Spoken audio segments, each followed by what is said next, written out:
Welcome to The Tax Factor, the top 20 business and investment podcast from Blick Rothenberg, the tax, accounting and business advisory firm. This week with Matt Crawford and Ellie Theochari. Thanks for waiting. Your call is important to us. Please continue to hold.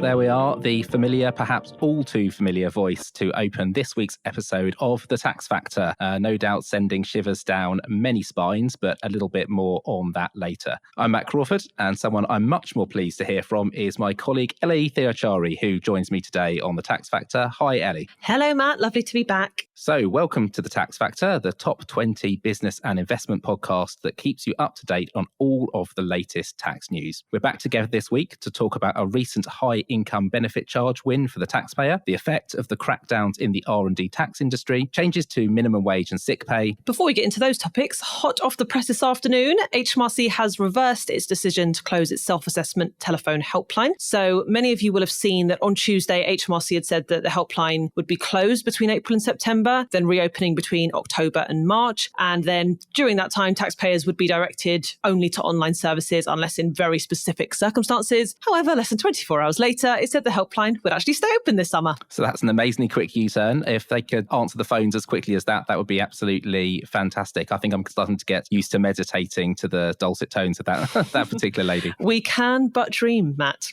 But anyway, back to the topics for today. So the high income child benefit charge has been getting lots of airtime, especially around the budget. But I did see recently that a family won a court case against HMRC. So one of the quotes that I saw was that a judge found that it would be reasonable that a couple would fail to know that they needed to pay this charge because of the domestic rough and tumble of family life. What do you think about that, Matt? I really loved it. It was an interesting case, and it's great to see some common sense being applied in the courts. So what actually happened is the Harwood family brought the case before the first tier tribunal to argue that their failure to notify was they had a reasonable excuse and that ignorance of the law could be an excuse, and they won on that basis. So what happened was that the Harwoods had claimed child benefit back in 2010 when the HICBC didn't exist, and again in 2014. At that point, it had been introduced, and at that point neither the mum or the dad of the family were earning over the £50,000 threshold. And a couple of years after that, Mr. Harwood, he was a car salesman, and he started using some of the demonstrator cars personally, which unbeknownst to him or his wife pushed him over the adjusted net income threshold of £50,000. And it was also around the same time as that, just completely coincidentally, that HMRC carried out their quite intensive press campaigns to alert people of the new changes,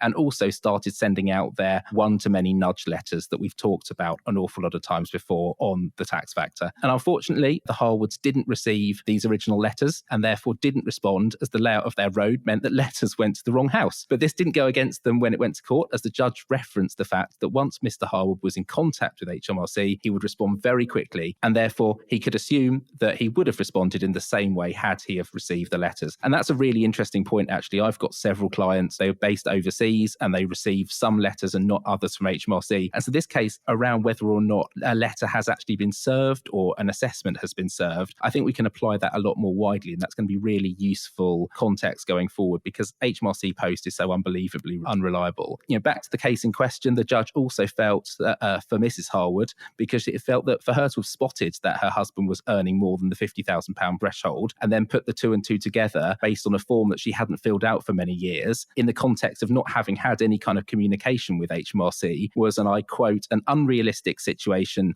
in the knockabout of domestic life when bringing up small children, holding down a job and doing one's best to make a success of home and work life, which I thought was a wonderfully pithy and reasonable statement. The Harwoods had actually paid the assessment and penalties in full already. They'd even sold their family car to do so they weren't racking up any interest. And so it looks like HMRC have got to write a check. It was such an interesting case when I read it because, as you said, it is common sense. You read it and you think, they were never liable to the charge. Any forms that they had seen before before, it would have been, you can just ignore X, Y, Z. And then for the judge to actually recognize that for them to have remembered some small print that they had seen 5 years ago would just be unreasonable. Who remembers? I mean, a lot of people, I don't think, even read the small print on many things that they see. So it was great to see that. So something that is a little closer to my heart, R&D tax reliefs. In the news last week, a Kent-based R&D business stopped trading. Now, that was figured out when someone tried to go on their website and there was just a message that said this business is no longer in operation, which of course set alarm bells ringing. It was a very large R&D tax provider and they had claimed to have had around 3,000 clients, and their R&D claims being handled were around approximately £20 million. So a very, very large company. For many of us in the industry, this business shutting down and no longer trading hadn't really come as much of a surprise. They were known for quite aggressive sales tactics, and there is some terminology that HMRC have basically said they don't like R&D advisors using anymore, such as we have a 100% success record or we will get your claim accepted. Phrases like that were seen as kind of no-goes now, and they were still using that as part of their sales tactics. For anyone watching the R&D space or the people that have stayed close to it, this is kind of symptomatic of that change of environment and the amount of scrutiny that is now being piled onto advisors, because in order to bottom out fraud and stop abuse of the system, these are the kinds of measures that HMRC are going to have to go down. And that increased scrutiny, yes, whilst it's welcomed, and these kinds of businesses ceasing to operate and ceasing to potentially make claims that are ineligible is fantastic, although there have been genuine claimants that have been caught in the crossfire. So if you're working in this space, you need to keep up with the pace of change and be able to adequately respond to HMRC's challenges. Of course, we don't know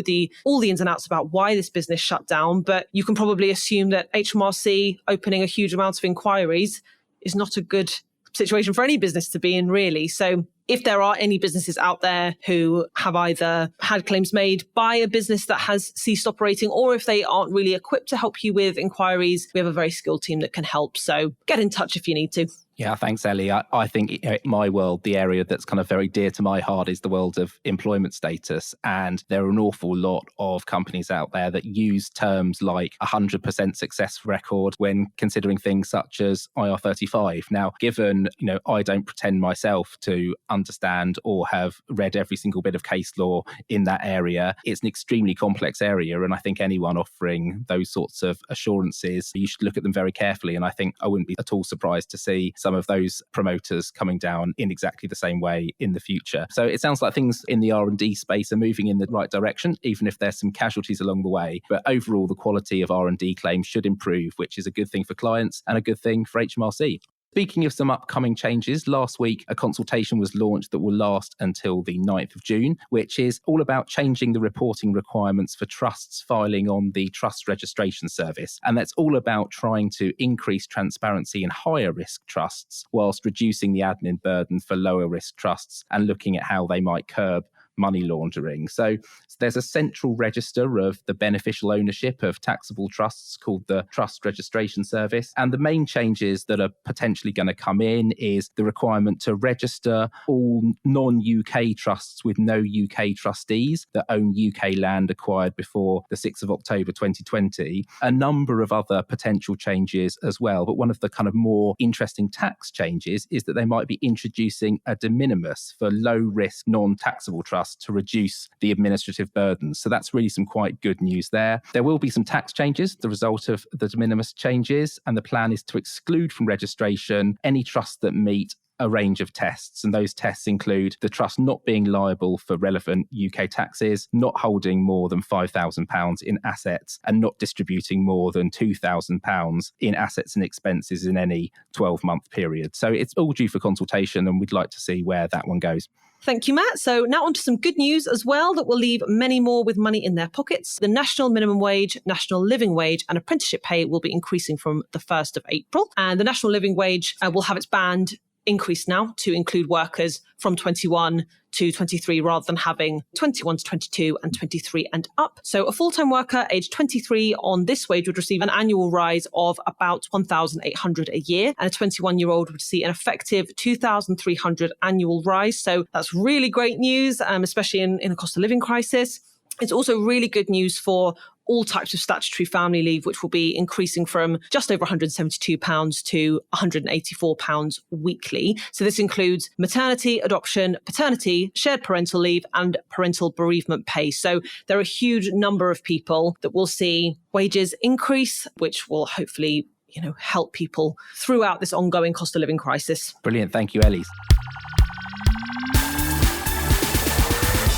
So that's about all we have time for today. We're off to call HMRC before they change their mind to close the phone lines again. So we'd like to remind you there's lots of information and detail on the Chancellor's budget on the Blick Rothenberg website. And this is updated with insights and analysis from our team of experts and features our now famous tax calculator. So you can see if you are better or maybe even worse off. You can also download our free tax facts guide, which has been fully updated following the budget. Please visit the Blick Rothenberg website and follow the links on the homepage. We've also released the next episode in our Success Stories series. Each episode in the series focuses on one of our clients' journeys to success and their advice to other businesses and fellow entrepreneurs. In this one, our audit, accounting and outsourcing partner Daniel Burke talks with Dino Sura, Managing Director of global restaurant business Burger and Lobster. It's well worth watching.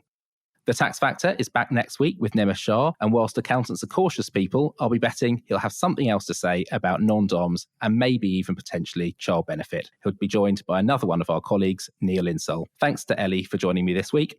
I'm Matt Crawford. Thanks for listening and goodbye. That's the Tax Factor. We'd like to thank you for making us one of the UK's top 20 podcasts. Find all our previous episodes wherever you get your podcasts. And join us again next time on The Tax Factor.